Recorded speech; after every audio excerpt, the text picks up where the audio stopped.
উক্ত আয়াতের মধ্যে আল্লাহ তাআলা আমাদের নবীজিকে উদ্দেশ্য করে বলতেছেন, হে নবী, তুমি আমার বান্দাদেরকে ওই আসন্ন দিন সম্পর্কে সতর্ক করো, ওই আগত দিন সম্পর্কে সতর্ক করো, অর্থাৎ ওই কঠিন কিয়ামতের দিন সম্পর্কে তুমি আমার বান্দাদেরকে সতর্ক করো। ওই দিনটা এমন ভয়ানক হবে, এমন ভয়ানক হবে। আমার আল্লাহ পাক রব্বুল আলামিন বলতেছেন, ওয়া আনযিরহুম ইয়াওমাল আজিফাতি ইযিল কুলুবু লাদাল হানাজিরি কাযিমিন। সেদিন প্রত্যেকটা মানুষের কলিজা তাদের এই কণ্ঠনালীর নিকটে পৌঁছে যাবে। অর্থাৎ যে সমস্ত মানুষেরা অপরাধী হয়ে যারা মৃত্যুবরণ করবে, বেনামাজি থাকা অবস্থায় যারা মৃত্যুবরণ করবে, রোজা না রেখে যারা মৃত্যুবরণ করবে, মানুষের জায়গা জমি যারা অন্যায়ভাবে ভক্ষণ করতেছে, যারা সুদ খাইতেছে, ঘুষ খাইতেছে, এই সমস্ত মানুষগুলো সেদিন এতটা ভয়ানক অবস্থা হবে এদের কলিজা সেদিন তাদের এই কণ্ঠনালীর নিকটে পৌঁছে যাবে। চিৎকার করে বলুন না নাউযুবিল্লাহ। এরপর আল্লাহ তাআলা এই সম্পর্কে পবিত্র কোরআনের অন্য এক আয়াতের মধ্যে বলতেছেন, আল্লাহ তাআলা বলতেছেন, ফাকাইফা তাত্তাকুনা ইন কাফারতুম ইয়াওমা ইয়াজআলুল বিলদানা শিবা। হে দুনিয়ার মানুষেরা, তোমরা কেমন করে আমি আল্লাহ তাআলার সঙ্গে কুফরি করো, তোমরা কেমন করে আমি আল্লাহ তাআলার সঙ্গে নাফরমানি করো। ওই দিনটা তো এমন ভয়ানক হবে, এমন ভয়ানক হবে যে প্রত্যেকটা দুধের বাচ্চাদের পর্যন্ত সেদিন তাদের মাথার চুলগুলো পেকে পেকে সাদা হয়ে যাবে। চিৎকার করে বলুন না নাউযুবিল্লাহ। একটাবার চিন্তা করে দেখুন তো, একটা দুধের বাচ্চার যদি মাথার চুলগুলো পেকে পেকে সাদা হয়ে যায়, তাহলে ওই কিয়ামতের দিনের অবস্থাটা কেমন হবে? এই ঘটনার দ্বারাই বোঝা যায় কি যায় না বলেন? অবশ্যই বোঝা যায়। যেমনি ভাবে একটা হাদিসের মধ্যে এসেছে যে হযরতে ঈসা নবীর নাম কি আপনারা শুনেছেন নাকি বলেন? শুনেছেন? আমাদের নবীর পূর্বের নবী, অর্থাৎ এই নবীর পরবর্তীতে আমাদের নবীকে দুনিয়ার বুকে পাঠানো হয়েছিল। তো এই হযরত ঈসা নবী, আল্লাহ তাআলা তাকে এমন একটা মুজিজা দান করেছিলেন, তিনি যদি 1000 বছরের পুরাতন কবরের সামনে গিয়েও যদি বলতো কুম বিইذনিল্লাহ, অর্থাৎ আল্লাহর হুকুমে দাঁড়িয়ে যাও, এই কথা বলার সঙ্গে সঙ্গে ওই কবরের মধ্যে থাকা ব্যক্তিটা তখন জীবিত হয়ে দাঁড়িয়ে যেত। তো একবার ওই জামানার কিছু কাফেরেরা হযরত ঈসা নবীকে বললেন, আপনি তো শুধুমাত্র নতুন নতুন কবর থেকে তাদেরকে জীবিত করে দেখান, কিন্তু আজকে আপনাকে আমরা এমন একটি কবরের কাছে নিয়ে যাব যেই ব্যক্তিকে আজ থেকে 4500 বছর পূর্বে কবরের মধ্যে দাফন করা হয়েছে, ওই ব্যক্তিকে যদি আপনি জীবিত করে দেখাইতে পারেন, তাহলে অবশ্যই আমরা বুঝবো যে আপনি আল্লাহ তাআলার একজন সত্য নবী। হযরত ঈসা নবী তখন তাদের কথায় রাজি হয়ে গেল। ঈসা নবীকে সেই কবরের সামনে নিয়ে যাওয়া হলো। তিনি যখনই বললেন কুম বিইذনিল্লাহ, আল্লাহর হুকুমে দাঁড়িয়ে যাও, সঙ্গে সঙ্গে ওই 4500 বছর পূর্বে যে ব্যক্তিটা মৃত্যুবরণ করেছিল, ওই ব্যক্তিটা তখন জীবিত হয়ে দাঁড়িয়ে গেল। চিৎকার করে বলুন না সুবহানাল্লাহ। এরপরে ঈসা নবী তখন ওই ব্যক্তিকে তার পরিচয় সম্পর্কে জিজ্ঞাসা করলেন, অর্থাৎ যে ব্যক্তিকে 4500 বছর পরে জীবিত করা হয়েছে, ওই ব্যক্তির কাছে ঈসা নবী জিজ্ঞাসা করলেন, ও ভাই, তোমার পরিচয়টা একটু আমাকে বলো। ওই ব্যক্তিটা তখন বললেন, আমি হলাম আল্লাহর একজন নবী হযরতে শাম পয়গম্বর, আর আমার পিতা হলেন আল্লাহর আরেকজন নবী হযরতে নূহ নাজিউল্লাহ। অর্থাৎ যে ব্যক্তিকে ৪৫০০ বছর পরে জীবিত করা হয়েছিল, ওই ব্যক্তি ছিলেন একজন নবী, যেই নবীর নাম ছিল হযরতে শাম, এবং তার পিতার নাম ছিল হযরতে নূহ নাজিউল্লাহ। নূহ নবীর নাম অবশ্যই আপনারা শুনেছেন, ঠিক কিনা? শুনেছেন না? অবশ্যই শুনেছেন। তো ওই ব্যক্তি ছিলেন নূহ নবীর বড় ছেলে, অর্থাৎ ওই ব্যক্তিও কিন্তু একজন নবী ছিলেন।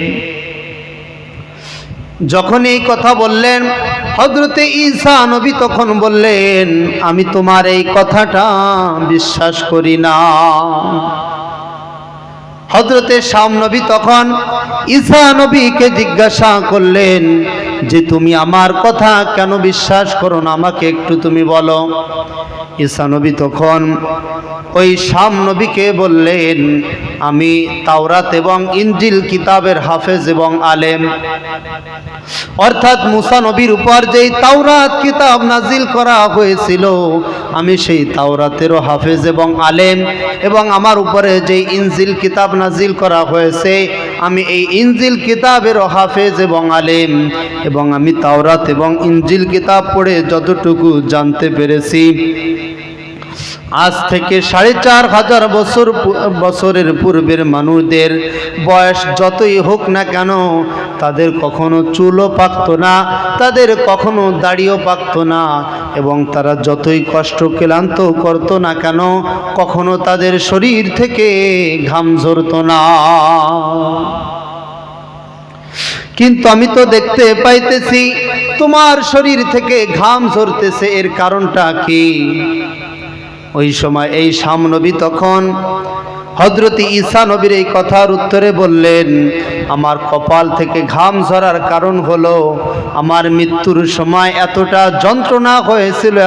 যন্ত্রণা হয়েছিল যে আমার মৃত্যুর সময় আমার কপাল থেকে ঘাম ঝরেছিল, যে ঘাম আজও পর্যন্ত আমার কপালে রয়ে গেছে। অর্থাৎ মৃত্যুর যন্ত্রণার কারণে আমার কপাল থেকে ঘাম ঝরতেছে। একটাবার চিন্তা করে দেখুন, তিনি একজন নবী ছিলেন, তার পিতা একজন বড় নবী ছিলেন, নবীর ছেলে নবীর যদি মৃত্যুর যন্ত্রণার কারণে যদি কপাল থেকে ঘাম ঝরতে পারে, তাহলে আমাদের অবস্থাটা কেমন হবে, ঠিক কিনা? এরপরে ঈসা নবী আবার জিজ্ঞাসা করলেন, তাহলে তোমার চুল এবং দাড়িগুলো পাকার কারণ কি?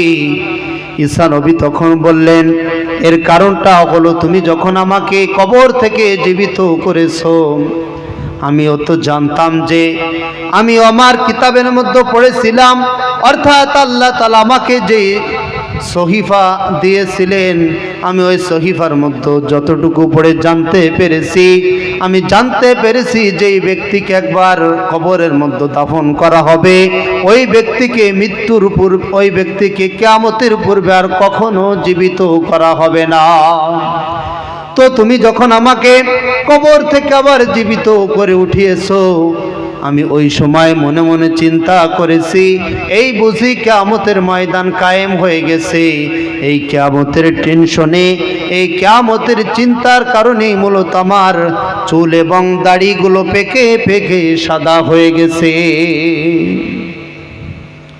ভাইরা আমার, একটাবার চক্ষু বন্ধ করে চিন্তা করুন যে নূহ নবীর মতো একজন বড় নবী এবং তার ছেলেও একজন নবী, তাহলে নবীর ছেলে নবীর যদি কিয়ামতের টেনশনে চুল এবং দাড়িগুলো পেকে পেকে সাদা হয়ে যায়, তাহলে ওই কিয়ামতের চিন্তা ভাবনা আমাদের মধ্যে আনার প্রয়োজন আছে কি আছে না বলেন? আছে কি আছে না বলেন? এর কারণটা হলো ভাইরা আমার, কিয়ামতের ভয়াবহতা যে কতটা কঠিন হবে, এটা কোনোদিন আমরা পরিকল্পনা করে, এটা আমরা কখনো কল্পনা করে চিন্তাও করতে পারবো না যে ওই কিয়ামতের ময়দান কতটা ভয়ানক হতে পারে, ঠিক কিনা? আল্লাহ পাক রব্বুল আলামিন এই সম্পর্কে পবিত্র কোরআনের আরেকটি আয়াতের মধ্যে বলতেছেন, ইযা রাআতুহুম মিন মাকানিন বাঈদিন সামিউ লাহা তাগায়্যুযাও ওয়া যাফীরা। ওই কঠিন কিয়ামতের ময়দানে যখন জাহান্নামী লোকগুলোকে নিয়ে যখন জাহান্নামের নিযুক্ত ফেরেশতারা জাহান্নামের দিকে অগ্রসর হবে, অগ্রসর হওয়ার সঙ্গে সঙ্গে তখন জাহান্নামী মানুষদেরকে দেখার সঙ্গে সঙ্গে জাহান্নাম তখন ভয়ানক গর্জন শুরু করে দিবে, জাহান্নাম তখন ভয়ানক চিৎকার শুরু করে দিবে। আর জাহান্নামী মানুষেরা তখন এই ভয়াবহ গর্জন, এই ভয়ানক চিৎকার তখন জাহান্নামী মানুষেরা অনেক দূর থেকেই শুনতে পাবে।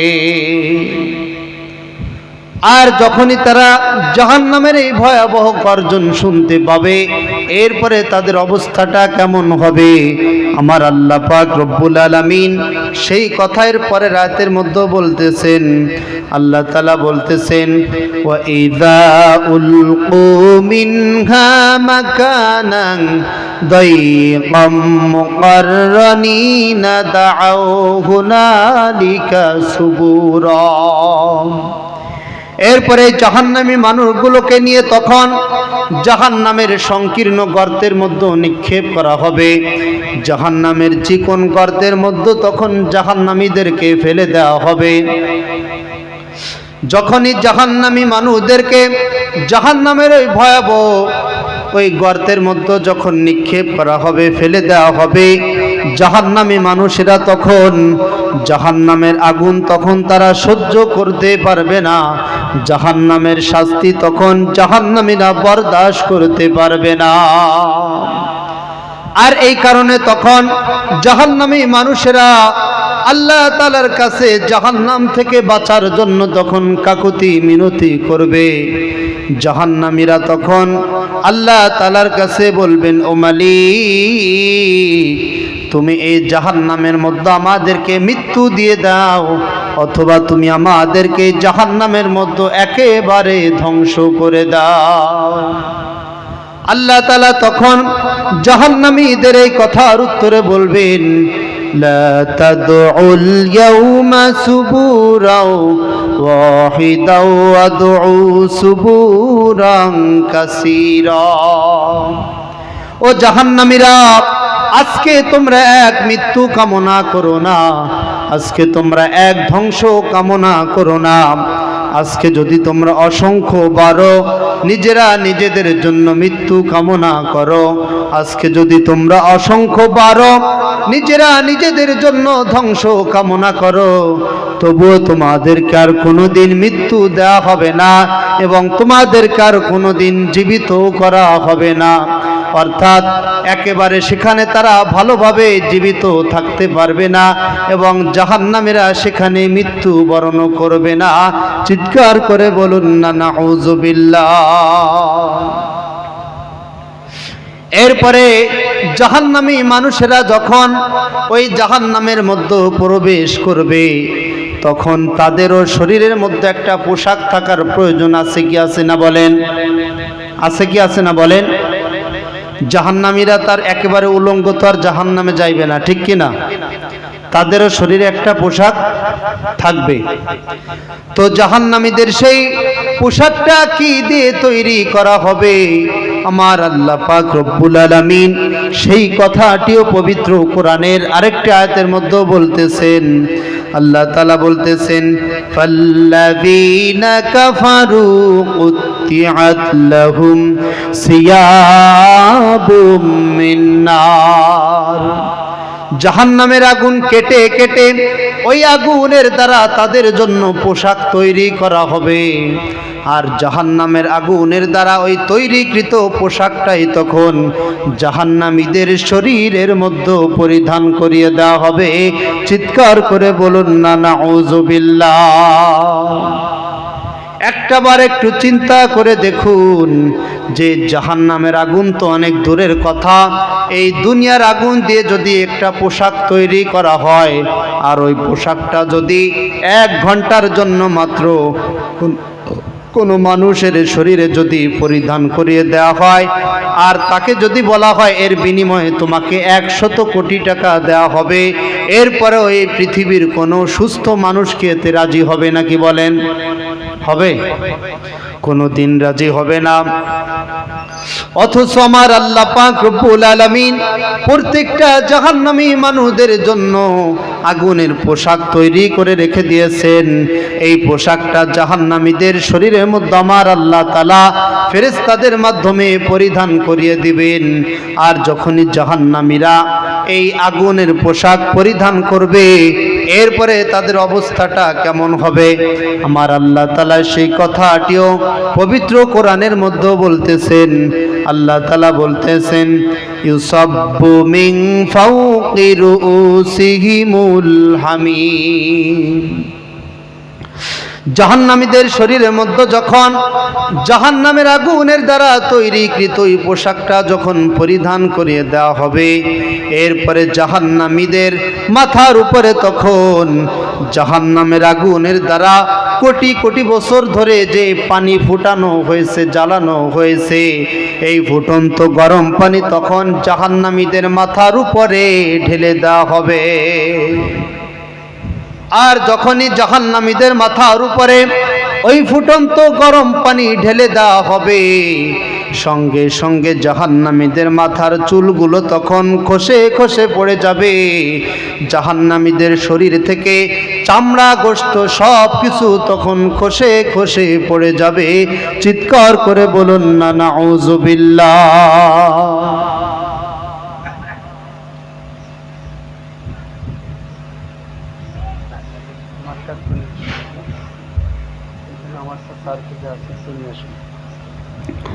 আমরা একটু জিকির করি, সুবহানাল্লাহ সুবহানাল্লাহ আলহামদুলিল্লাহ লা ইলাহা ইল্লাল্লাহ লা ইলাহা ইল্লাল্লাহ।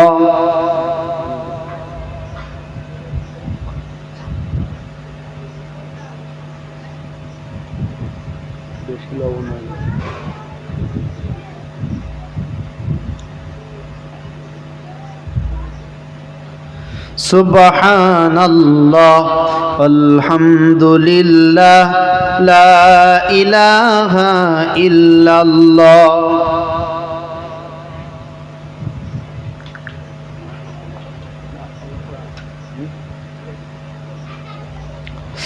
লা ইলাহা ইল্লাল্লাহু মুহাম্মাদুর রাসূলুল্লাহ। তো ভাইরা আমার, জাহান্নামীদের মাথার উপরে যখন ওই ফুটন্ত গরম পানি ঢেলে দেওয়া হবে, সঙ্গে সঙ্গে জাহান্নামীদের শরীর থেকে চামড়া গোশত সব কিছু তখন খসে খসে পড়ে যাবে। আর যখনই তাদের চামড়া গোশত খসে খসে পড়ে যাবে, এরপরে তাদের সঙ্গে কেমন ব্যবহার করা হবে আমার আল্লাহ পাক রব্বুল আলামিন সেই কথাটিও পবিত্র কোরআনের মধ্যে বলতেছেন। আল্লাহ তাআলা বলতেছেন, কুল্লামা নাদিজাত জুলুদুহুম বাদদালনাহুম জুলুদান গায়রাহা লিয়াযুকুল আযাব। জাহান্নামীদের শরীর থেকে যখনই তাদের চামড়া গোশত খসে খসে পড়ে যাবে, এরপরে আল্লাহ পাক রব্বুল আলামিন তাদেরকে আবার নতুন করে চামড়া গোশত দান করবেন।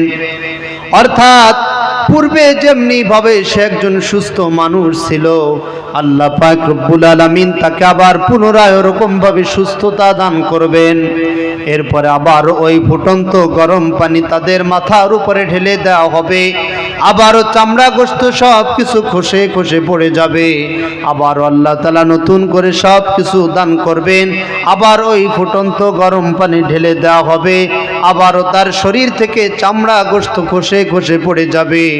এরকমের 1 বছর আর 2 বছর নয়, জাহান্নামী মানুষদেরকে এরকম ভাবে কোটি কোটি বছর পর্যন্ত জাহান্নামের মধ্যে এই রকম ভাবে ভয়াবহ শাস্তি প্রদান করা হবে। চিৎকার করে বলুন না নাউযুবিল্লাহ। এরপরে জাহান্নামীরা যখন ক্ষুধার জ্বালায় ছটফট করতে থাকবে, জাহান্নামীরা যখন পিপাসায় কাতর হয়ে যাবে, যখন তারা পানি পানি বলে যখন চিৎকার করতে থাকবে, ওই সময় আল্লাহ পাক রব্বুল আলামিন জাহান্নামীদেরকে কেমন খাবার খাইতে দিবেন, কেমন পানি পান করতে দিবেন, সেই কথা আমার আল্লাহ পাক রব্বুল আলামিন পবিত্র কোরআনের অন্য জায়গায় বলতেছেন। আল্লাহ তাআলা বলতেছেন, তুসকা মিন আইনিন আনিয়া লাইসা লাহুম তুআমুন ইল্লা মিন দারি' লা ইউসমিনু ওয়া লা ইউগনি মিন জু'। জাহান্নামীরা যখন ক্ষুধার জ্বালায় ছটফট করতে থাকবে, জাহান্নামীরা যখন পিপাসায় কাতর হয়ে যাবে, আল্লাহ পাক রব্বুল আলামিন তাদেরকে তখন কাঁটাযুক্ত শুকনো এক প্রকারের ঘাস তখন খাইতে দিবেন, এবং জাহান্নামীদেরকে তখন পিপাসার্ত অবস্থায় তখন তাদেরকে ফুটন্ত গরম পানি তখন পান করতে দেওয়া হবে। চিৎকার করে বলুন না নাউযুবিল্লাহ। ওই কাঁটাযুক্ত শুকনো ঘাস খাওয়ার পরে তখন জাহান্নামীদের ক্ষুধা নিবৃত্ত হবে না, এবং ওই ফুটন্ত গরম পানি পান করার পরে জাহান্নামীদের তৃষ্ণাও তখন নিবারণ হবে না। এরপরে এই সম্পর্কে আমার আল্লাহ পাক রব্বুল আলামিন পবিত্র কোরআনের আরেকটা আয়াতের মধ্যে বলতেছেন, লাআকিলুনা মিন শাজারিম মিন যাক্কুম ফামালিউনা মিনহাল বুতুন ফাশারিবুনা আলাইহি মিনাল হামিম ফাশারিবুনা শুরবাল হিম। জাহান্নামীদেরকে যাক্কুম নামক এক প্রকারের কাঁটাযুক্ত ফল তখন খাইতে দেওয়া হবে।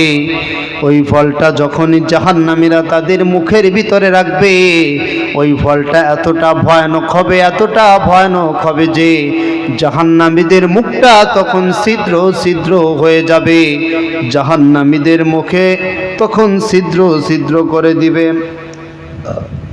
ওই ফলটা যখন জাহান্নামীদের এই কণ্ঠনালীর নিকটে পৌঁছে যাবে, তখন জাহান্নামীদের কণ্ঠনালী ছিদ্র ছিদ্র হয়ে যাবে। যখন ওই ফলটা জাহান্নামীদের পেটের ভিতরে প্রবেশ করবে, তখন তাদের পেটটাকেও ছিদ্র ছিদ্র করে দেওয়া হবে। চিৎকার করে বলুন না নাউযুবিল্লাহ।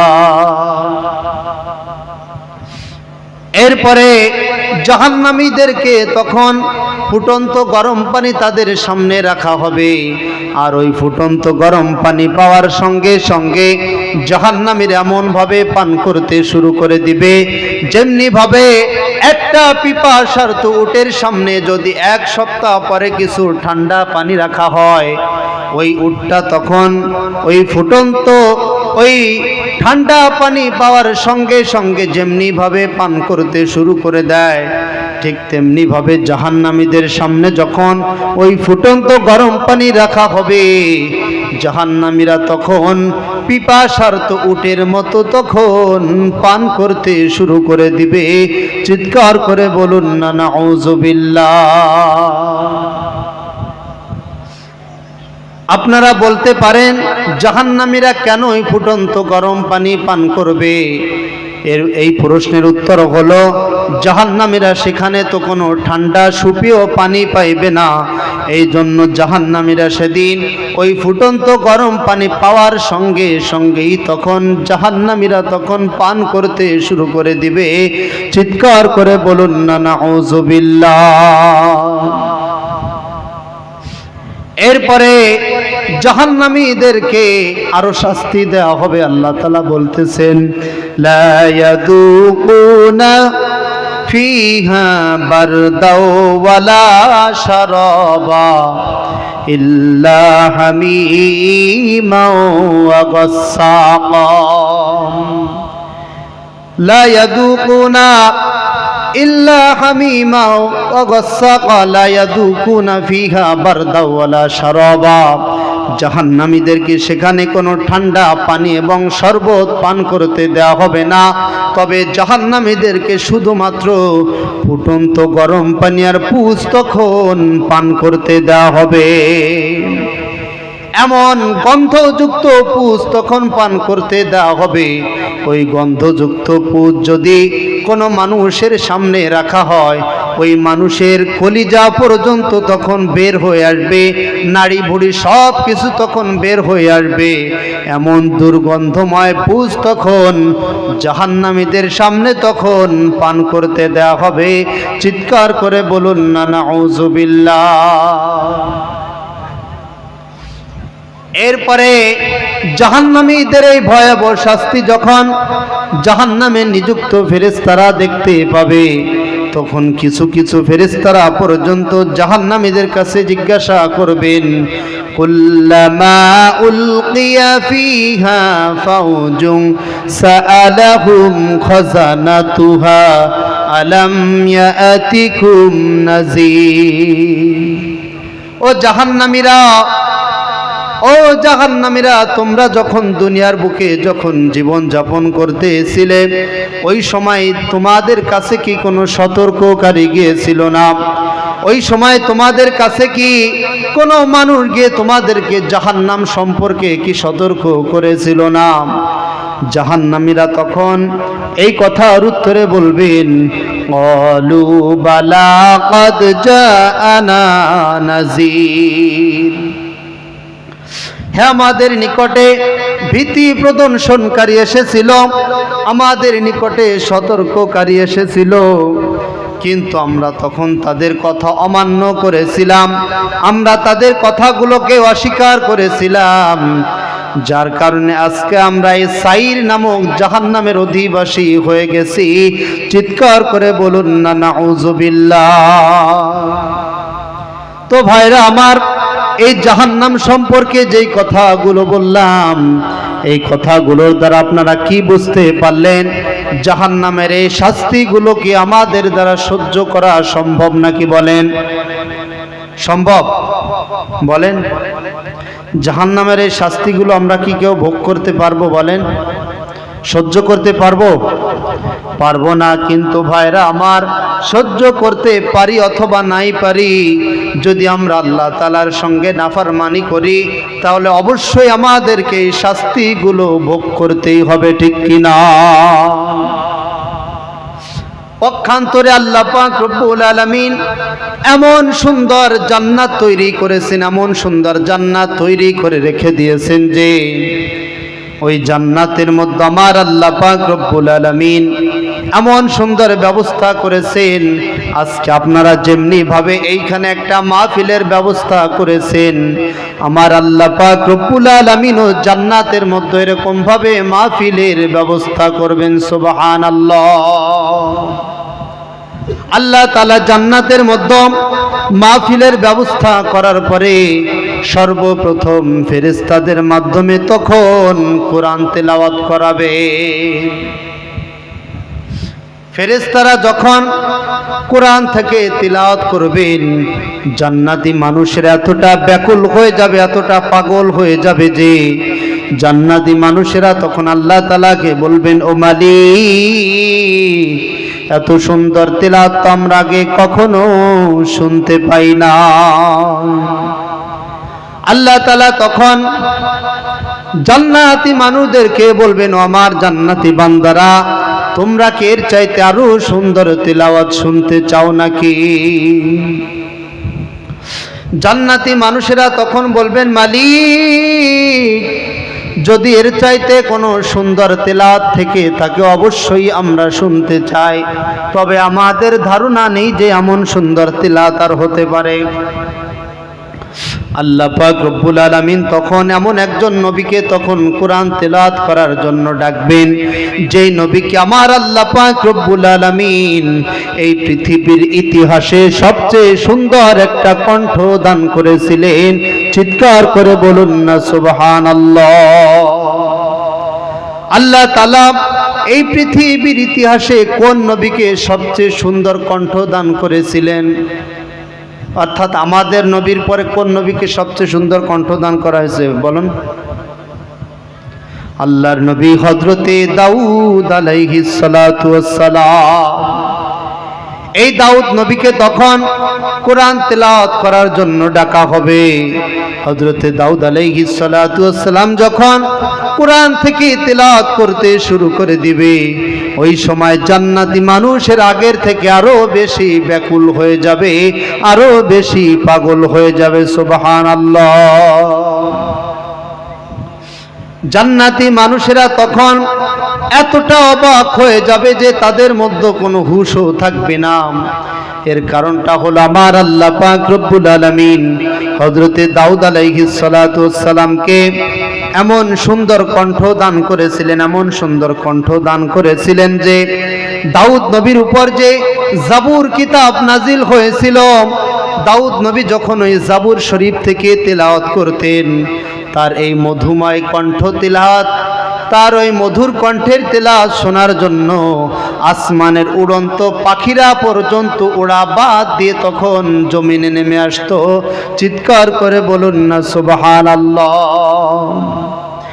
দাউদ নবীর কণ্ঠ এত সুন্দর ছিল যে সমুদ্রের মাছেরা পর্যন্ত তার তেলাওয়াত শোনার জন্য তখন নদীর কোলে চলে আসতো। চিৎকার করে বলুন না সুবহানাল্লাহ। এই দাউদ আলাইহিস সালাতু ওয়াস সালামের তেলাওয়াত শোনার পরে জান্নাতি মানুষেরা আগের থেকে আরো বেশি ব্যাকুল হয়ে যাবে, আরো বেশি পাগল হয়ে যাবে। আল্লাহ তাআলা তখন জান্নাতি মানুষদেরকে বলবেন, ও আমার জান্নাতি বান্দারা, তোমরা কি এর চাইতে আরো সুন্দর তেলাওয়াত শুনতে চাও নাকি? জান্নাতি মানুষেরা তখন বলবেন, মালিক, এর চাইতে যদি কোনো সুন্দর তেলাওয়াত থেকে থাকে তাহলে আমরা শুনতে চাই, তবে আমাদের কোনো এমন ধারণা নাই যে এর চাইতে আর কোনো সুন্দর তেলাওয়াত হতে পারে, এমন কোনো ধারণা আমাদের মধ্যে নেই। আল্লাহ পাক রব্বুল আলামিন তখন আমাদের নবীজিকে ডাক দিবেন। আমাদের নবী হযরতে মুহাম্মদুর রাসূলুল্লাহ সাল্লাল্লাহু আলাইহি ওয়াসাল্লাম যখন কোরআন থেকে তেলাওয়াত করবেন, জান্নাতি মানুষের আগের থেকে আরো বেশি ব্যাকুল হয়ে যাবে। আল্লাহ তাআলা তখন জান্নাতীদের কাছে জিজ্ঞাসা করবেন, আমার জান্নাতি বান্দারা, তোমরা কি এর চাইতে আরো সুন্দর তেলাওয়াত শুনতে চাও নাকি? জান্নাতীরা তখন বলবেন, মালিক, তুমি তো তোমার নবী হযরতে মুহাম্মদুর রাসূলুল্লাহ সাল্লাল্লাহু আলাইহি সাল্লামকে সবচেয়ে সুন্দর কণ্ঠ দান করেছিলেন, তাহলে সেই নবী আমাদের সামনে তেলাওয়াত করলেন, এরপরে কি আর কোনো সুন্দর তেলাওয়াত হতে পারে নাকি? আল্লাহ তাআলা তখন বলবেন, শুনতে চাও কি চাও না এতটুকু বলো। তখন মানুষেরা বলবে, হ্যাঁ শুনতে চাই।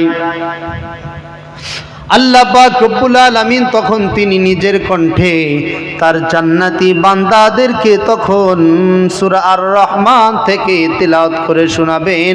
চিৎকার করে বলুন না সুবহানাল্লাহ। একটাবার চিন্তা করে দেখুন, আল্লাহ তাআলা যখন তিনি নিজের কণ্ঠে আমাদেরকে কোরআন তেলাওয়াত করে শোনাবেন, ওই সময়ের অবস্থাটা কত সুন্দর হবে, ঠিক কিনা? ভাইরা আমার, এই জান্নাতের নিয়ামত এত সুন্দর, এত সুন্দর যে সর্বশেষ যেই ব্যক্তি জাহান্নাম থেকে মুক্তি পেয়ে জান্নাতে প্রবেশ করবে, ওই ব্যক্তির কথা হাদিসের মধ্যে বলা হয়েছে, ওই ব্যক্তিকে আমার আল্লাহ পাক রব্বুল আলামিন কোটি কোটি বছর জাহান্নামের আগুনের মধ্যে জ্বলার পরে তাকে জাহান্নাম থেকে বের করে জান্নাত আর জাহান্নামের মধ্যবর্তী স্থানে রেখে দিবে। ওই ব্যক্তিটা তখন আল্লাহ তাআলার কাছে তখন কান্না শুরু করে দিবে। আল্লাহ তাআলা তখন বলবেন, ও মালিক। ওই ব্যক্তিটা তখন, কোন ব্যক্তিটা বলুন তো? যে ব্যক্তিকে কোটি কোটি বছর জাহান্নামের আগুনে জ্বালানোর পরে জান্নাত এবং জাহান্নামের মধ্যবর্তী স্থানে রাখা হয়েছে, এই ব্যক্তিটা তখন কান্না শুরু করে দিবে এবং তখন আল্লাহ তাআলা তাকে জিজ্ঞাসা করবেন যে আমি তো তোমাকে কোটি কোটি বছর জাহান্নামের আগুনে জ্বালানোর পরে জাহান্নাম থেকে মুক্তি দান করেছি, তোমার তো এখন খুশি হওয়ার কথা, কিন্তু তুমি এখন কেন কান্না করতেছো?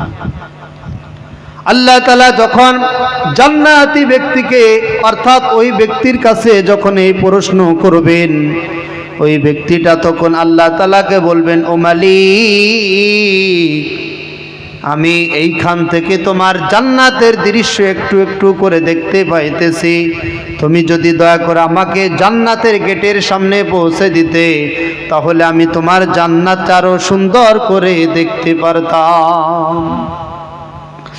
আল্লাহ তাআলা তখন ওই ব্যক্তিকে জান্নাতের গেটের সামনে নিয়ে যাবেন। ওই ব্যক্তি যখন জান্নাতের গেটের সামনে যাবে, ওই ব্যক্তিটা তখন আগের থেকে আরো বেশি চিৎকার করে কান্না শুরু করে দিবে। আল্লাহ তাআলা তখন ওই ব্যক্তির কাছে আবারও জিজ্ঞাসা করবেন, আমি তো তোমাকে জান্নাতের গেটের সামনে নিয়ে আসলাম, তাহলে তুমি এখন আবার কেন কান্না করতেছো? ওই ব্যক্তিটা তখন বলবেন, মালিক, তুমি আমাকে জান্নাতের গেটের সামনে নিয়ে এসেছো, আমি তোমার শুকরিয়া আদায় করি, তবে তুমি যদি দয়া করে আমাকে একটু জান্নাতের মধ্যস্থানে যদি রেখে দিতে, আমি তোমার জান্নাতের দৃশ্যটা আরো ভালো করে দেখতে পারতাম, সুতরাং তুমি একটু আমাকে জান্নাতের মধ্যবর্তী স্থানে রেখে দাও। আল্লাহ তাআলা তখন ওই ব্যক্তিটাকে জান্নাতের মধ্যবর্তী স্থানে রেখে দিবেন। ওই ব্যক্তিটা তখন আগের থেকে আরো বেশি চিৎকার করে কান্না শুরু করে দিবে। আল্লাহ তাআলা তখন আবারও জিজ্ঞাসা করবেন, তুমি এখন কেন আবার কান্না করতেছো? ওই ব্যক্তির কাছে যখন আল্লাহ তাআলা এই প্রশ্ন করবে, ওই ব্যক্তি তখন বলবেন, ও মালিক, আমি তোমার জান্নাতের দৃশ্যটা ভালো করে দেখতে পেয়েছি ঠিকই, কিন্তু মালিক, তুমি যেহেতু একটাবার আমাকে জান্নাতের মধ্যবর্তী স্থানে রেখে দিয়েছো, তুমি আমাকে জান্নাত থেকে আর বের করে দিও না। আল্লাহ তাআলা তখন ওই ব্যক্তির কাছে জিজ্ঞাসা করবেন, আমার জান্নাতি বান্দারে, আমার এই জান্নাত কি তোর খুব পছন্দ হয়েছে নাকি? আল্লাহ তাআলা যখন এই প্রশ্ন করবেন, ওই ব্যক্তিটা তখন বলবেন, ও মালিক, আমার কলিজা ঠান্ডা হয়ে গেছে, ও মালিক, আমার হৃদয় ঠান্ডা হয়ে গেছে, তোমার জান্নাত যে এত সুন্দর হতে পারে আমি এটা কখনো চিন্তাও করতে পারি না। আল্লাহ তাআলা তখন ওই ব্যক্তিটাকে বলবেন, আমার জান্নাতি বান্দারে, এরকমের একটা আর দুইটা নয়, এরকমের 10টা পৃথিবীর সমান একটা জান্নাত আমি তোকে দান করে দিলাম। চিৎকার করে বলুন না সুবহানাল্লাহ, সুবহানাল্লাহি আলহামদুলিল্লাহ। একটু সবাই জিকির করেন, আমরা একটু সবাই জিকির করি।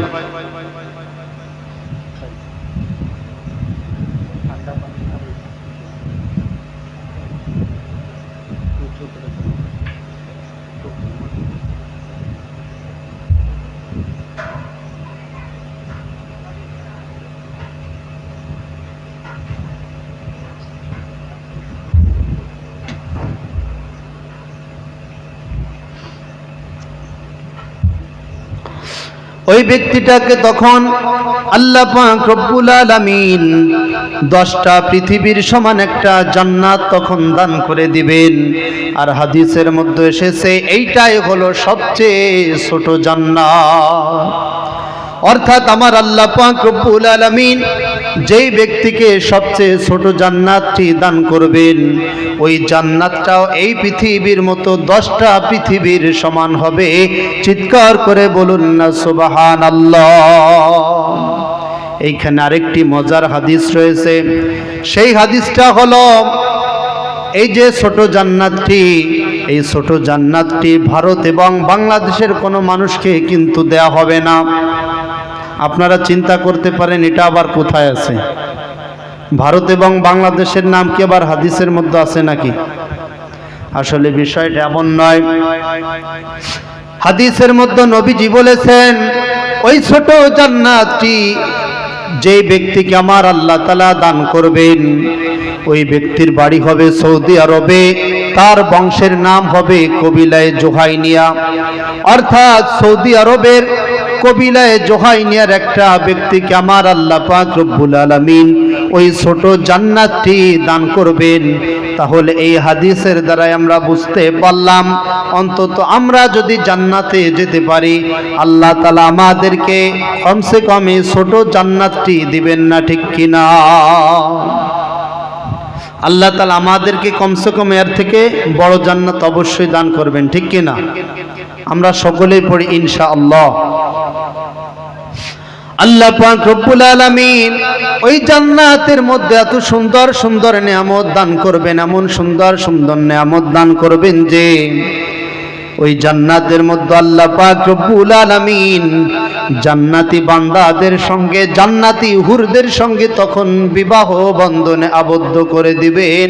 চিৎকার করে বলুন না সুবহানাল্লাহ। ওই হুরদের চেহারা এত সুন্দর হবে, এত সুন্দর হবে যে ওই হুরদের মধ্য থেকে যদি একজন হুর মাত্র দুনিয়ার বুকে যদি একটা বার যদি আসতো, আর ওই হুরদের চেহারা এত সুন্দর যে এই পুরো পৃথিবীটা তখন আলোকিত হয়ে যেত। সুবহানাল্লাহ। এত সুন্দর হুর আল্লাহ তাআলা তিনি তার জান্নাতি বান্দাদেরকে দান করে দিবেন। এইখানে মহিলাদের মনে প্রশ্ন আসতে পারে, তাহলে আমি কি আমার স্বামীর সঙ্গে থাকতে পারবো না? আসলে বিষয়টা এমন নয়। আল্লাহ তাআলা প্রত্যেকটা জান্নাতি বান্দাদেরকে অনেকগুলো হুর দান করবেন, এ কথা ঠিকই। তবে ওই হুরদের যতটা সুন্দর চেহারা থাকবে, আল্লাহ তাআলা প্রত্যেকটা জান্নাতি বান্দাদের যে স্ত্রী দুনিয়ার বুকে ছিল, এই স্ত্রীদের চেহারা ওই হুরদের থেকে আরো বেশি সুন্দর করে দিবেন। চিৎকার করে বলুন না সুবহানাল্লাহ। এবং প্রত্যেকটা স্ত্রীকে ওই যে হুর রয়েছে, ওই হুরদের নেত্রী বানিয়ে দিবেন। অর্থাৎ আপনার স্ত্রীকে ওই হুরদের নেত্রী বানিয়ে দেওয়া হবে। অর্থাৎ আপনাকে যতগুলো হুর দেওয়া হবে, এই হুরদের নেত্রী হবে আপনার স্ত্রী। চিৎকার করে বলুন না সুবহানাল্লাহ। এরপরে এই হুরদের সঙ্গে সময় কাটাতে হলে শরীরের মধ্যে শক্তি থাকার প্রয়োজন আছে কি আছে না বলেন? আছে কি আছে না বলেন? অবশ্যই আছে। এই জন্য আমার আল্লাহ পাক রব্বুল আলামিন ওই জান্নাতের মধ্যে প্রত্যেকটা জান্নাতি ব্যক্তিদেরকে হযরতে আদম নবীর মতো, সর্বপ্রথম নবী কে বলুন তো? হযরতে আদম সফিউল্লাহ। এই আদম নবী 120 ফুট লম্বা ছিল। আমার আল্লাহ পাক রব্বুল আলামিন প্রত্যেকটা জান্নাতি বান্দাদেরকে জান্নাতের মধ্যে হযরতে আদম নবীর মতো 120 ফুট লম্বা করে দিবেন। এরপরে প্রত্যেকটা জান্নাতি ব্যক্তিদেরকে আল্লাহ তাআলা এই জান্নাতের মধ্যে হযরত ইউসুফ নবীর মতো সুন্দর একটা চেহারা তখন দান করে দিবেন। সুবহানাল্লাহ। ইউসুফ নবীর মতো কেন এত সুন্দর চেহারা দান করবেন? এর কারণটা হলো ওই হুরদের চেহারা এতটা সুন্দর, তো আপনার চেহারা যদি খারাপ হয় তাহলে হুরেরা কি আপনাকে পছন্দ করবে নাকি বলেন? করবে? করবে না। এই জন্য আমার আল্লাহ পাক রব্বুল আলামিন তিনি তার প্রত্যেকটা জান্নাতি বান্দাদেরকে হযরত ইউসুফ নবীর মতো সুন্দর একটা চেহারা তখন দান করে দিবেন। চিৎকার করে বলুন না সুবহানাল্লাহ। ইউসুফ নবীর চেহারা এত সুন্দর ছিল যে মিশরের মহিলারা একবার ফল কাটতেছিল আর ইউসুফ নবীর দিকে তাকিয়েছিল। তো মিশরের মহিলারা ফল কাটতে কাটতে তাদের হাত কেটে ফেলে দিয়েছিল, কিন্তু তাদের কোনো হুঁশও ছিল না তারা কি তাদের হাত কাটতেছে না তারা ফল কাটতেছে। হযরতে আয়েশা সিদ্দিকা রাদিয়াল্লাহু তাআলা আনহা হাদিসের মধ্যে বলেছেন, মিশরের যে সমস্ত মহিলারা ইউসুফ নবীর চেহারা দেখে তাদের হাত কেটে ফেলে দিয়েছিল, ওই মিশরের মহিলারা যদি আমার স্বামীকে যদি দেখতে পেত, আমার স্বামী হযরতে মুহাম্মদুর রাসূলুল্লাহ সাল্লাল্লাহু আলাইহি সাল্লামকে যদি দেখতে পেত, তাহলে তারা শুধু তাদের হাত নয় তাদের কলিজা পর্যন্ত কেটে ফেলে দিত। চিৎকার করে বলুন না সুবহানাল্লাহ। অর্থাৎ ইউসুফ নবীর চেহারা সবচেয়ে সুন্দর ছিল ঠিকই, কিন্তু ইউসুফ নবীর চেহারার চাইতেও আরো বেশি সুন্দর চেহারা আমার আল্লাহ তাআলা আমাদের নবীজিকে দান করেছিলেন। চিৎকার করে বলুন না সুবহানাল্লাহ। এরপরে প্রত্যেকটা জান্নাতি বান্দাদেরকে হযরতে দাউদ আলাইহিস সালাতু ওয়াস সালামের মতো একটা সুন্দর কণ্ঠ দান করে দিবেন। প্রত্যেকটা জান্নাতি বান্দাদেরকে আমার আল্লাহ পাক রব্বুল আলামিন হযরতে মূসা নবীর শরীরে যেই ক্ষমতা ছিল, যেই শক্তি ছিল, মূসা নবীর শরীরের মতো আল্লাহ তাআলা প্রত্যেকটা জান্নাতি বান্দাদেরকে তাদের শরীরের মধ্যে মূসা নবীর মতো শক্তি দান করে দিবেন। চিৎকার করে বলুন না সুবহানাল্লাহ। এরপরে প্রত্যেকটা জান্নাতি বান্দাদেরকে আমার আল্লাহ পাক রব্বুল আলামিন হযরতে ঈসা নবীর মতো 33 বছরের যুবক বানিয়ে দিবেন। চিৎকার করে বলুন না সুবহানাল্লাহ। এরপরে প্রত্যেকটা জান্নাতি বান্দাদেরকে আমার আল্লাহ পাক রব্বুল আলামিন আমাদের নবীজিকে যে আখলাক, যে চরিত্র দান করেছিলেন, প্রত্যেকটা জান্নাতি মানুষদের মধ্যে আমার আল্লাহ পাক রব্বুল আলামিন আমাদের নবীজির চরিত্রের মতো সুন্দর একটা চরিত্র তখন দান করে দিবেন। চিৎকার করে বলুন না সুবহানাল্লাহ। তাহলে এই জান্নাতটাও কি কম সুন্দর নাকি বলেন? এই জান্নাতটা কি কম সুন্দর বলেন নাকি অনেক সুন্দর? অবশ্যই অনেক সুন্দর। আল্লাহ তাআলা এত সুন্দর সুন্দর নেয়ামত দান করার পরেও আল্লাহ তাআলা প্রত্যেক সপ্তাহে শুক্রবারের দিন প্রত্যেকটা জান্নাতি মানুষদেরকে আমার আল্লাহ তাআলা বিশেষভাবে দাওয়াত করে একটা দিন তিনি নিজের হাতে, অর্থাৎ নিজের কুদরতি হাতে তিনি তার জান্নাতি বান্দাদেরকে খাওয়াবেন। চিৎকার করে বলুন না সুবহানাল্লাহ। এই সমস্ত নেয়ামত দান করার পরেও আল্লাহ তাআলা তখন জান্নাতি মানুষদের কাছে জিজ্ঞাসা করবেন, আমার জান্নাতি বান্দারা, আমার ওয়াদা অনুযায়ী তোমরা কি সমস্ত নেয়ামতগুলো পেয়েছো নাকি? জান্নাতি বান্দারা তখন বলবেন, ও মালিক, হ্যাঁ, তোমার প্রতিশ্রুতি অনুযায়ী আমরা তোমার সমস্ত নেয়ামতগুলো জান্নাতের মধ্যে পেয়ে গেছি।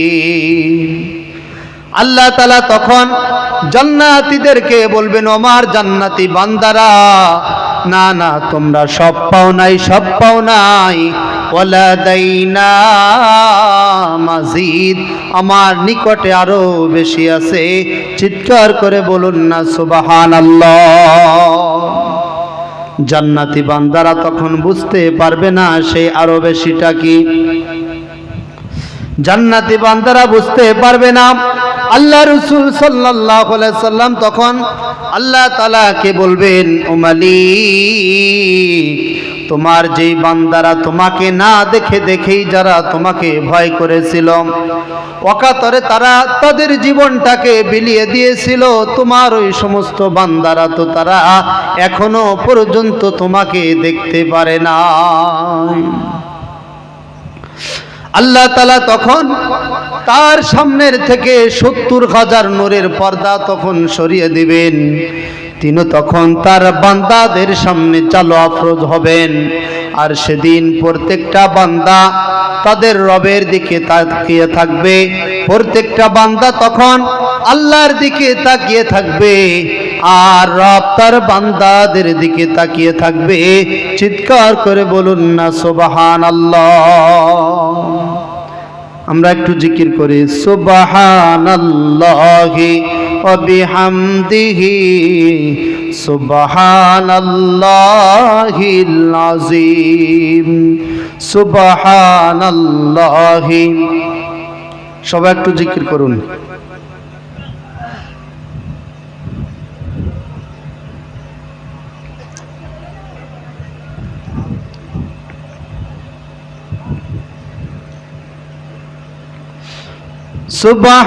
সুবহানাল্লাহি ওয়া বিহামদিহি সুবহানাল্লাহিল আযীম।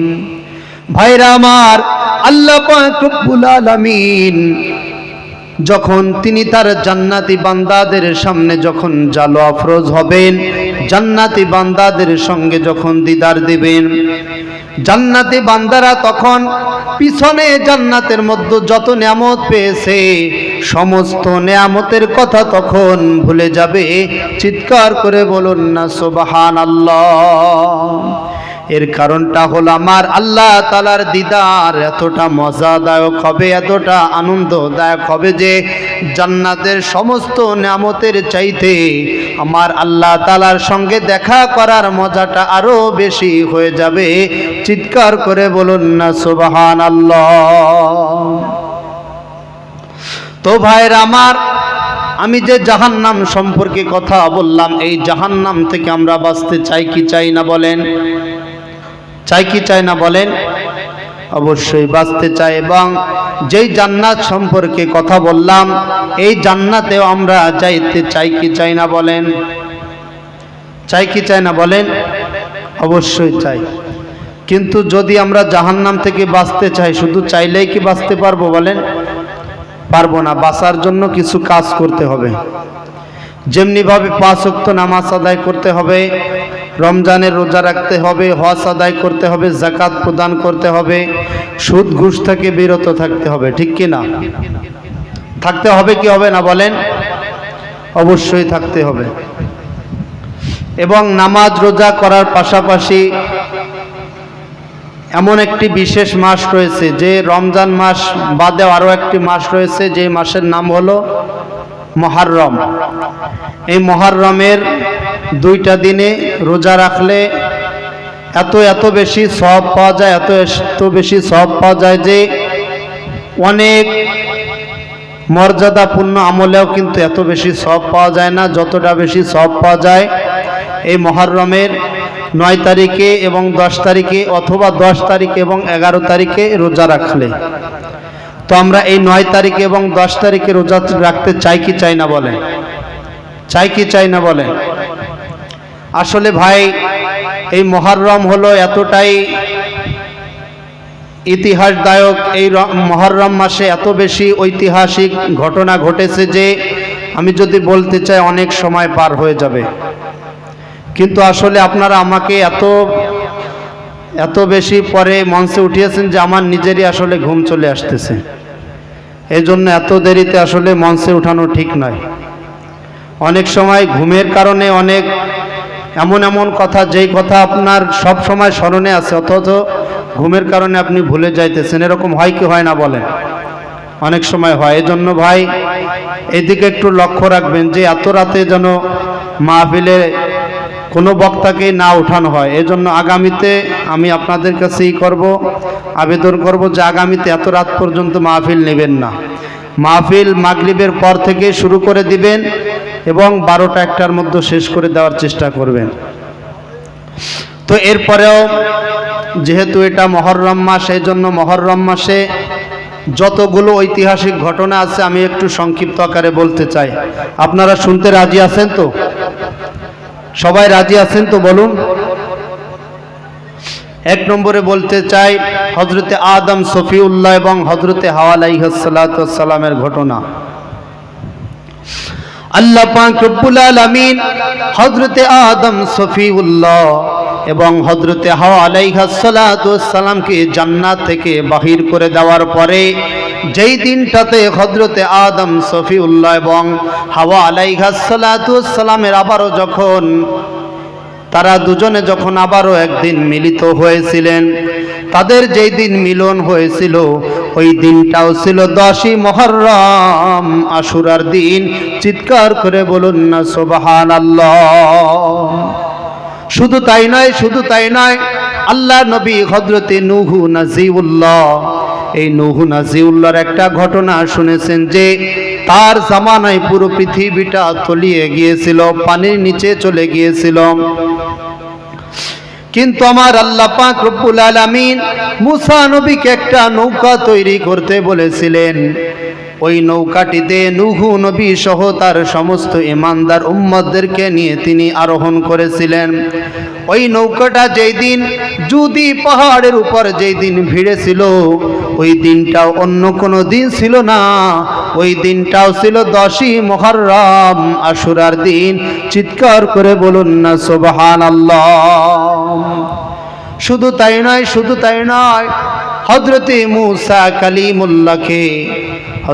মুসা কালিমুল্লাহকে আমার আল্লাহ পাক রব্বুল আলামিন যেই দিন তিনি ফিরাউনের হাত থেকে রক্ষা করেছিলেন, ফিরাউন এবং ফিরাউনের বাহিনী থেকে যেই দিনটাতে আমার আল্লাহ পাক রব্বুল আলামিন হযরতে মুসা নবীকে রক্ষা করেছিলেন, ওই দিনটাও অন্য কোনো দিন ছিল না, ওই দিনটাও ছিল 10ই মুহররম, আশুরার দিন। চিৎকার করে বলুন না সুবহানাল্লাহ। আর আমরা যে বর্তমানে মুহররম মাসের 9 তারিখ এবং 10 তারিখে যে রোজা রাখি, এই রোজাটাও মূলত চালু হয়েছিল হযরতে মুসা নবীর থেকেই। চিৎকার করে বলুন না সুবহানাল্লাহ। অর্থাৎ আমাদের নবীজি যখন মক্কা থেকে হিজরত করে যখন মদিনায় গেলেন, তিনি দেখতে পেলেন যে মদিনার লোকেরা এই মুহররম মাসের 10 তারিখে রোজা রাখে। অর্থাৎ মদিনার ইহুদিরা 10 তারিখে রোজা রাখত। তো নবীজি তখন তাদের কাছে জিজ্ঞাসা করলো যে আপনারা এই মুহররমের 10 তারিখে কেন রোজা রাখেন? ইহুদিরা যেহেতু মুসা নবীকে, যেহেতু ইহুদিরা তাদের নিজেদের নবী বলে দাবি করে, এই জন্য ইহুদিরা তখন উত্তর দিল, আমাদের নবী মুসা আলাইহিস সালাতু ওয়াস সালামকে মুহররমের 10 তারিখে ফিরাউনের হাত থেকে রক্ষা করা হয়েছিল, এই জন্য আমরা এই 10 তারিখে রোজা রাখি। আমাদের নবীজি তখন ইহুদিদের এই কথার উত্তরে বললেন, তাহলে তোমরা শুনে নাও, মুসা নবীর ব্যাপারে তোমরা যতটা অধিকার রাখো, আমরা মুসলমানরা তার চাইতে আরো বেশি অধিকার রাখি। চিৎকার করে বলুন না সুবহানাল্লাহ। সুতরাং তোমরা যেহেতু মুসা নবীকে মুক্তি দেওয়ার কারণে এই দিনে তোমরা রোজা রাখো, সুতরাং আমরাও এই দিনে রোজা রাখবো। তবে আমরা শুধু এই 10 তারিখে নয়, আমরা 9 তারিখেও রোজা রাখবো। চিৎকার করে বলুন না সুবহানাল্লাহ। তাহলে ভাইরা আমার, আমরা কি শুধুমাত্র 10 তারিখে রোজা রাখবো নাকি 9 তারিখেও রাখবো বলুন? শুধু 10 তারিখে রাখবেন না 9 তারিখেও? 9 তারিখেও রাখতে হবে। তবে হ্যাঁ, একান্ত যদি কেউ 9 তারিখে রাখতে না পারেন, তাহলে 10 তারিখে এবং 11 তারিখে রেখে নেবেন, ঠিক কি না? এরপরে আল্লাহ পাক রব্বুল আলামিন এরকম ভাবে যত ঐতিহাসিক ঘটনা রয়েছে, হযরতে হুসাইন রাদিয়াল্লাহু তাআলা আনহুকে কারবালার প্রান্তরে যে শহীদ করা হয়েছিল, যেই ঘটনাটা আমাদের জন্য সবচেয়ে বেদনাদায়ক, এর কারণটা হলো হযরতে হুসাইন রাদিয়াল্লাহু তাআলা আনহু এমন একজন ব্যক্তি ছিলেন যে তিনি ছিলেন আমাদের নবীজির কলিজার টুকরা, ঠিক কিনা? এমনকি হযরতে হুসাইনকে যখন হত্যা করা হয়, তখন ইয়াজিদের বাহিনীর মধ্যে একটা ব্যক্তি পর্যন্ত তখন বলেছিল যে তোমরা কোন ব্যক্তির গলায় তোমরা ছুরি চালাইতেছো, কোন ব্যক্তির মুখে তোমরা আঘাত করতেছো, এই ব্যক্তি তো সেই ব্যক্তি আমি নিজের চোখে দেখেছি। আমাদের নবী হযরতে মুহাম্মদুর রাসূলুল্লাহ সাল্লাল্লাহু আলাইহি সাল্লাম নিজে এই হুসাইনের মুখে নিজে তিনি চুমু খেয়েছিলেন, অথচ তোমরা সেই হুসাইনের মুখে তোমরা লাথি মারতেছো। চিৎকার করে বলুন না নাউযুবিল্লাহ। আসলে ভাইরা, আমাদের ইতিহাস জানতে হবে, সঠিক ইতিহাসটা জানতে হবে। আমরা যে এই 9 মুহররম এবং 10ই মুহররম রোজা রাখি, এটা কিন্তু আসলে হযরতে হুসাইনের জন্য নয়। এই 9 তারিখের এবং 10 তারিখের রোজা কিন্তু মূলত হযরতে মুসা নবীর কারণে, অর্থাৎ মুসা নবীর কে আল্লাহ তাআলা ফিরাউনের হাত থেকে মুক্ত করার জন্য ইহুদিরা রোজা রাখত। তো আমাদের নবীজি যখন মক্কা থেকে হিজরত করে মদিনায় গেলেন, নবীজি যখন এই ঘটনা জানতে পারলেন, নবীজিও তখন এই রোজা রাখতে শুরু করে দিলেন। এখন আমার একটা প্রশ্নের উত্তর দিন। এই নবীজি মক্কা থেকে হিজরত করে যখন মদিনায় গিয়েছিল এবং হযরতে হুসাইন যখন মৃত্যুবরণ করেছিল, এই দুইটার মধ্যে কোনটা আগে ঘটেছিল বলুন তো? কোনটা আগে ঘটেছিল বলুন? অবশ্যই নবীজি আগে মক্কা থেকে হিজরত করে মদিনায় গিয়েছিল, ঠিক কি না? এর কারণটা হলো আমাদের নবীজির মৃত্যুর অনেক অনেক বছর পরে হচ্ছে হযরতে হুসাইন কারবালার প্রান্তরে শহীদ হয়েছিল, ঠিক কি না? তো এই 10ই মুহররম আমাদের জন্য যেমনিভাবে আনন্দদায়ক, ঠিক এই 10ই মুহররম আবার আমাদের জন্য দুঃখজনক, ঠিক কি না? এর কারণটা হলো এই 10ই মুহররমে হযরতে হুসাইন রাদিয়াল্লাহু তাআলা আনহু, যিনি ছিলেন আমাদের নবীজির কলিজার টুকরা, সেই হুসাইন রাদিয়াল্লাহু তাআলা আনহুকে যেমনিভাবে হত্যা করা হয়েছিল, এই দিক থেকে এই দিনটা আমাদের জন্য খুবই বেদনাদায়ক। আবার হযরতে মুসা নবীকে আল্লাহ তাআলা ফিরাউনের হাত থেকে রক্ষা করেছিলেন, এই দিক থেকে আবার এই দিনটা আমাদের জন্য আনন্দদায়ক, ঠিক কি না? তো আমরা যে রোজা রাখি, এই রোজার সূচনা হয়েছিল কার থেকে বলুন তো? মুসা নবীর থেকে নাকি হযরতে হুসাইন রাদিয়াল্লাহু তাআলা আনহুর থেকে? কার থেকে বলেন? হযরতে মুসা আলাইহিস সালাতু ওয়াস সালামের থেকে। অনেকে আশেক, নিজেদেরকে আশেক দাবি করে, কিন্তু আপনারা লক্ষ্য করবেন তারা আপনাদের কাছে মিথ্যা বানোয়াট গল্প বলে। তা অনেকেই এরকম আছে যারা বলে যে এই রোজা যা কিছু শুরু হয়েছে এগুলো হযরতে হুসাইনের থেকে শুরু হয়েছে। আসলে বিষয়টা এমন নয়। হযরতে হুসাইনকে আমরাও ভালোবাসি কি ভালোবাসি না বলেন? অবশ্যই আমরা হযরতে হুসাইনকে ভালোবাসি। এর কারণটা হলো তিনি নবীজির কলিজার টুকরা। কেউ যদি বলে যে আমরা হযরতে হুসাইনকে ভালোবাসি না, সে ব্যক্তি কখনো ইমানদারই হতে পারে না, ঠিক কি না? কিন্তু আবার এই কথাও সত্য যে আমরা যে রোজা রাখি, এই রোজাটা হযরতে হুসাইনের জন্য রাখি না। এই রোজাটা আমাদের নবীজিও রেখেছে, এবং আমাদের নবীজি এই জন্যই রেখেছেন, তিনি বলেছেন যে ইহুদিদেরকে বলেছেন যে মুসা হলো আমার ভাই, আর আমার ভাইয়ের ব্যাপারে তোমরা ইহুদিরা যতটা অধিকার রাখো তার চাইতে আমি মুহাম্মদ রাসূলুল্লাহ আরো বেশি অধিকার রাখি। এখন প্রশ্ন আসতে পারে, মুসা নবীকে আমাদের নবীজি কেন ভাই বললেন? এর পিছনে একটা উত্তর আছে কি আছে না বলেন? আছে কি আছে না বলেন? সেই উত্তরটা হলো হযরত ইব্রাহিম খলিলুল্লাহর নাম কি আপনারা শুনেছেন? ইব্রাহিম নবীর নাম শুনেননি? তো এই ইব্রাহিম আলাইহিস সালাতু ওয়াস সালামের দুইজন স্ত্রী ছিল, হযরতে সারা এবং হযরতে হাজেরা। এটা জানেন তো? তো হযরতে হাজেরা আলাইহিস সালাতু ওয়াস সালামের পেট থেকে জন্ম নিয়েছিলেন হযরতে ইসমাইল জাবিহুল্লাহ, এবং হযরতে সারার পেট থেকে জন্ম নিয়েছিল ইসমাইল নবীর শতালু ভাই ইসহাক নবী। ইসহাক নবী আর ইসমাইল নবী ছিলেন শতালু ভাই। তো ইসমাইল নবীর বংশধরদের মধ্য থেকে আল্লাহ তাআলা এই দুনিয়ার বুকে শুধুমাত্র একজন নবীকে পাঠিয়েছিলেন, আর সেই নবী হলেন আমাদের নবী হযরতে মুহাম্মদুর রাসূলুল্লাহ সাল্লাল্লাহু আলাইহি সাল্লাম। আর হযরতে ইসহাক নবীর বংশধরদের মধ্য থেকে আল্লাহ তাআলা 70,000-এর বেশি নবী এই দুনিয়ার বুকে প্রেরণ করেছিলেন, আর সেই 70,000-এর মধ্যে একজন হলেন হযরতে মুসা কালিমুল্লাহ। তাহলে বুঝতে পারলেন যে মুসা নবী কোন দিক থেকে আমাদের নবীজির ভাই। অর্থাৎ মুসা নবীরও পূর্বপুরুষ হযরত ইব্রাহিম নবী এবং আমাদের নবীরও পূর্বপুরুষ হযরত ইব্রাহিম নবী। তো ভাইরা আমার, আমরা সঠিক ইতিহাসটা জানার চেষ্টা করব।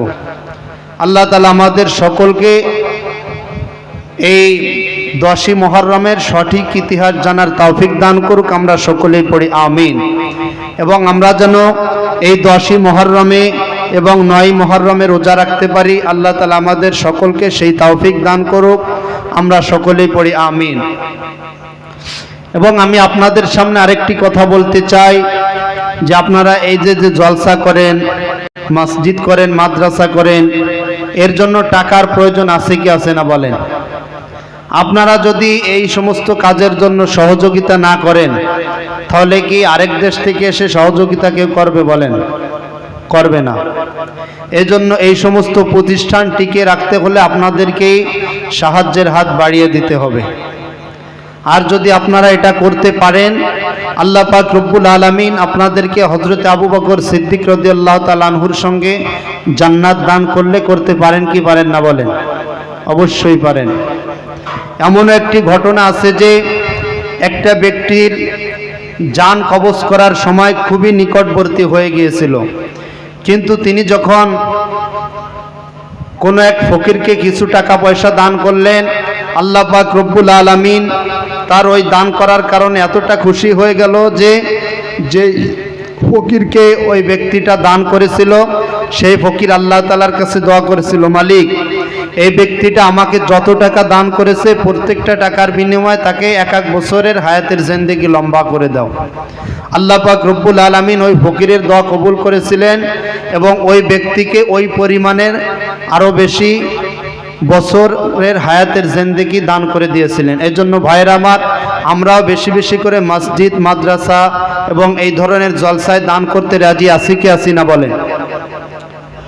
তাহলে ভাইরা আমার, আমি যে জাহান্নাম সম্পর্কে কথা বলেছি, জান্নাত সম্পর্কে কথা বলেছি, আসলে আরো অনেক কথা বলতে পারতাম, কিন্তু আপনারা এত বেশি রাত করে উঠাইছেন যে আমার নিজের সত্যি খুব খারাপ লাগতেছে। এই জন্য আপনারা আমাকে মাফ করবেন। ইনশাল্লাহ আগামীতে যদি কখনো দাওয়াত দেন, একটু আগে আগে উঠানোর চেষ্টা করবেন, আরো বেশি বয়ান করবো ইনশাআল্লাহ। তো ভাই, জাহান্নাম সম্পর্কে বলেছি, জান্নাত সম্পর্কে বলেছি। যদি জাহান্নাম থেকে আমরা বাঁচতে চাই, অবশ্যই আমাদের 5 ওয়াক্ত নামাজ আদায় করতে হবে কি হবে না বলেন? আসলে ভাই, যতই এরকমের জলসা করেন আর আপনি যাই কিছু করেন, যদি 5 ওয়াক্ত নামাজের মধ্য থেকে 1 ওয়াক্ত নামাজকেও ছেড়ে দেন, আপনার এই জলসা কিন্তু আপনাকে জান্নাত দিতে পারবে না। পারবে? বলেন পারবে? জলসা দেওয়া বড় নাকি 5 ওয়াক্ত নামাজ আদায় করা বড়? অবশ্যই 5 ওয়াক্ত নামাজ আদায় করা বড়। আমি কিন্তু এই কথা বলতেছি না যে জলসা দিবেন না।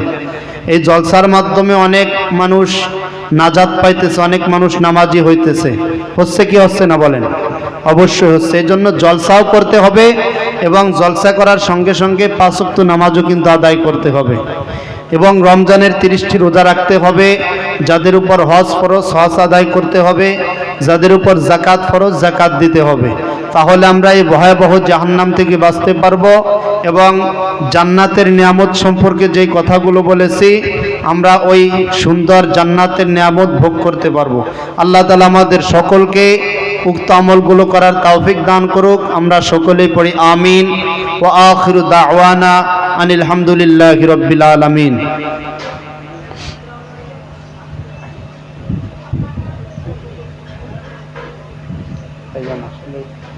রাত করে উঠাইছি, আপনারা কিছু লোক আর কি গজল শোনার জন্য বলেছে, এই জন্য আপনাদেরকে কয়েকটা গজল শোনাই।